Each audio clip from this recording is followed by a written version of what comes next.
தகவலும் இருக்கிறது. தினகரன் பத்திரிகையில் நுண்நிதி கடன் மூலமாக பாதிக்கப்பட்ட கிராமப்புற பெண்களை பாதுகாக்க விசேட திட்டம் என்பதும் இந்த செய்தியாக இருக்கிறது.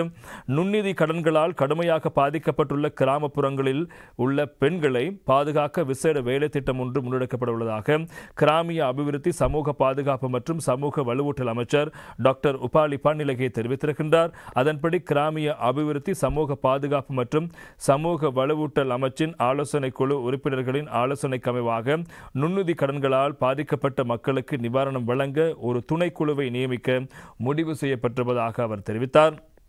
இது தொடர்பாக ஆராய்ந்து உரிய நடவடிக்கைக்கான திட்டங்களை சமர்ப்பிக்க அவர் திட்டமிட்டிருக்கிறார் என்பதும் இங்கே முக்கியமான விடயமாக இருப்பதை நாங்கள் காணக்கூடியதாக இருக்கிறது. எனவே உறுப்பினர் சமன்மலி குணசிங்க தலைமையில் இந்த துணைக்குழு நியமிக்கப்பட்டிருப்பதாகவும் அமைச்சர் டாக்டர் உபாலி மேலும் தெரிவித்தார் என்பதும் முக்கியமான தகவல். எனவே இந்த நுண்நிதி கடனால் பாதிக்கப்பட்ட பல பெண்கள் கிராமியப்புறங்களில் வசிக்கிறார்கள். எனவே இந்த நுண்நிதி கடன் வசூலிக்கின்ற விடயத்தில் பாரிய பிரச்சனைகள் காணப்படுது. மத்திய வங்கி தொடர்பான விடயங்களை காணப்படுகிறது. எனவே இப்போது அரசாங்கமும் அந்த நுண்நிதியினால் பாதிக்கப்பட்ட கிராமப்புற பெண்களை பாதுகாப்பதற்கான விசேட பல நடவடிக்கைகளை மேற்கொண்டு வருகிறது என்பதாக அமைச்சர் உபாலி